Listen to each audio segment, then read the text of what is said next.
For a long time, I think I was somewhat of a Nintendo fanboy. Sure, they did some bad things like shut down fan Pokemon games or their general crackdown on emulation, but I could look past those things because, well, they didn't really affect me that much.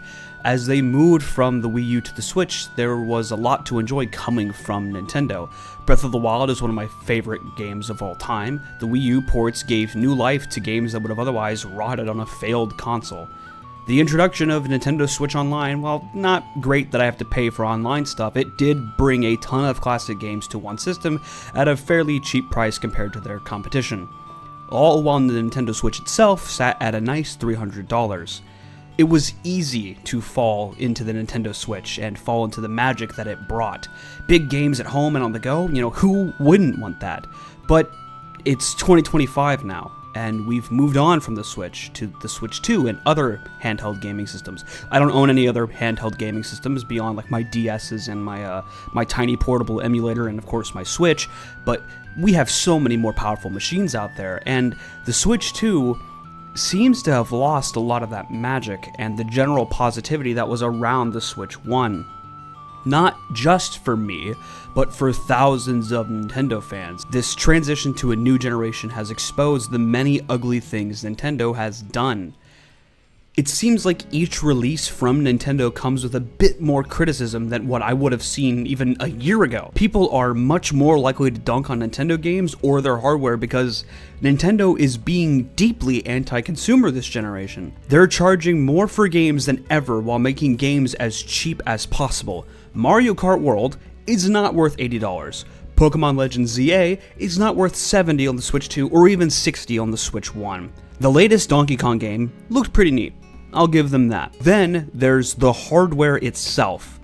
While the Nintendo Switch 2 has stayed at a nice $450, the accessories around it have all had their prices raised. The Pro Controller was announced to be $80, it is now $90. The Joy-Con 2 controllers are now $100, they were once $90. The worst part is that I can't even entirely blame Nintendo for what's happening. In direct response to the actions of the United States President and his wonderful tariff policies, Nintendo and thousands of other companies are raising their prices on goods.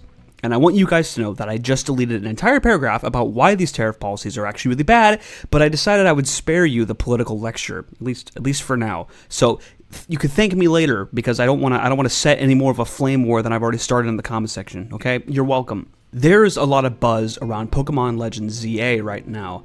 I know I mentioned it a moment ago, but I'd like to take a moment to dive in deeper into this controversy. If you haven't seen it, the game looks like hot garbage. The entire game takes place in one city, which is fine, there's not an issue with that. Assassin's Creed 3, or what was it, Brotherhood, took place in one city, Rome. That was pretty cool, in like 2010. And that's not inherently bad, but it certainly could be executed poorly. I haven't played the game, but without playing it, I can tell you that the first reveal trailer had me really excited, and then every trailer after that made me feel a little bit more and more worried about the game. The thing that really hooked me on this was the combat. I'm a huge Xenoblade fan, and I will likely make massive videos on those games one day, but Pokemon taking after Xenoblade is exciting, and in a vacuum, this is the first real shake-up to Pokemon combat since, like the fucking Let's Go games, which didn't really change all that much. But as I paid closer attention to the trailer, there was a lot I did not care for. You could make the argument that not every game needs to look spectacular, or that every game needs to have the best graphics ever, but for a new Pokemon game in 2025 to look the exact same, if not worse in some ways, than the game that it was based off of, which came out in 2013, that's not a good sign. Tell me why Luminos City looks better in Pokemon X and Y in certain cases. Some of the buildings are less flat, and get this, you can actually enter the shops. Like, you can actually go into some of the buildings instead of having to stand outside to talk to a shopkeeper. There is no excuse for this lack of polish or detail. People said the same thing with Scarlet and Violet in 2022, and nothing has changed. Nintendo thinks that you are dumb enough to buy this. They even bundle it with the Switch 2, as if this hot piece of trash is finally going to convince someone to buy the damn system. Imagine being that guy, and no offense to that guy, he's a damn victim. He shouldn't be buying this stuff. He could have saved $50 on a normal Switch 2. When I look at the Switch 2 and when I look at how Nintendo has handled its pricing this generation, I get upset. I wanted to buy a Switch 2. I know I wouldn't have the money for it at launch, which, that's fine, whatever. But I've had multiple opportunities since then to buy one, and I just refuse to. I don't think it's a good purchase for anyone, especially not that price. If you could find one for like super cheap online, yeah, go for it. Whatever, who gives a shit? And if you've got a Switch 2 and you like it, good for you. I'm happy you have it. I'm happy you enjoy it. However, I couldn't justify getting one, especially if you have like a Switch OLED or even a later Switch 1.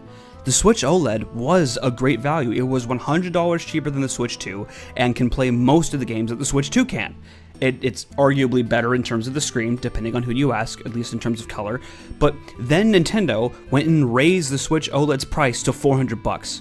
And I remember telling my sister before they did this, like a couple weeks before they did this, like, hey, you should get a Switch. It's great for the kids. The Switch OLED's like $350. It's honestly a really good value for, what it is. You get a lot of games on it. The kids will love playing Minecraft. But then like a week later, thanks to our dear leader, Daddy Trump, they raised the prices.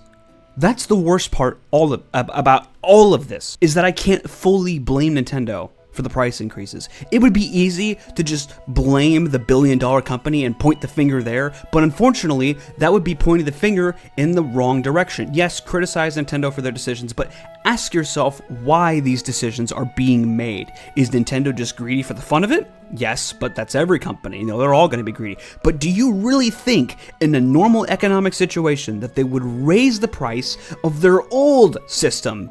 No, that doesn't happen. There is something external causing the market to go up. I wonder what that could be. All in all, what I'm trying to say here is that I'm done defending this company and I'm done buying their products. Not a single thing they make excites me anymore. If the next Zelda game looks really cool, sure, maybe I'll buy a Switch 2 if it's on sale or something like that, but I'm not paying $80 for a Zelda game. Fuck that. Nintendo has lost all of my good grace, and that's a shame because they spent years building it up. I've always been a fan of Nintendo and the games that they make, but perhaps I'm just becoming disillusioned as I grow older. I'm starting to see more of the negative things. I don't really know. The constant stream of mediocre games being priced the same as a top-of-the-line experience is going to just drive people out. People already can't justify $70 for a game. You think they can justify $80 for fucking Mario Kart? Good fucking luck. I'm willing to bet money that Mario Kart World's sales outside of this bundle with the Switch 2 are horrible. I'm willing to bet that almost nobody is willing to go out and buy that game for $80 fucking dollars.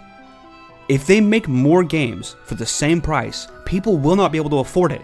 And Nintendo's gonna look like a fucking moron with their dick tucked between their legs as they have to fucking lower all the prices and say, oops, we're sorry, just like Xbox did with that one fucking game. What was it, Outer Worlds 2 or whatever the fuck it was called? I don't know. I don't know games. I want to enjoy Nintendo and their products. I want to make content on them. But honestly, this past year has just been one misstep after another. The last Nintendo game I purchased was Xenoblade Chronicles X Definitive Edition, and that came out in March. There is nothing that appeals to me here.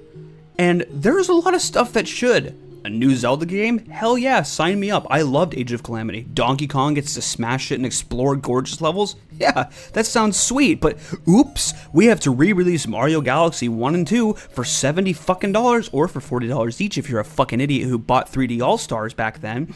And like, it's just crazy to me. They're charging $70 for a port, not a remaster, not a remake, just the same fucking game you loved from 2007, now with worse controls, but in full HD. If only we could emulate it. Oh, we can, and people do. If Nintendo releases a statement saying, hey, we realize that we've kind of outpriced our consumers, we're sorry, we're going to lower the prices of our games and try better, then I'll sing their praises again. Until then, I'm done buying their crap, and I'm done defending it, and you should be too. But honestly, I get it. Some people really like Nintendo, some people really like what they're doing. If you want to defend the billion-dollar company, go for it. Like I said earlier, I can't even entirely blame them for what's happening. But on a lighter note, I am still working on a multi-hour long retrospective for The Legend of Zelda Skyward Sword. I've already made a multi-hour long retrospective on Breath of the Wild, so if you're interested in long videos about the Zelda series, I've got some content for you. I've also made a few other smaller Zelda videos that you might enjoy. And I'm sorry for the negative attitude in this video. I think I'm just really upset with a company that I once cherished. as much as I like to think that I'm not, I too fall victim to consumerism. Alright, enough joking around. I'll see you guys all in the next video. Bye-bye.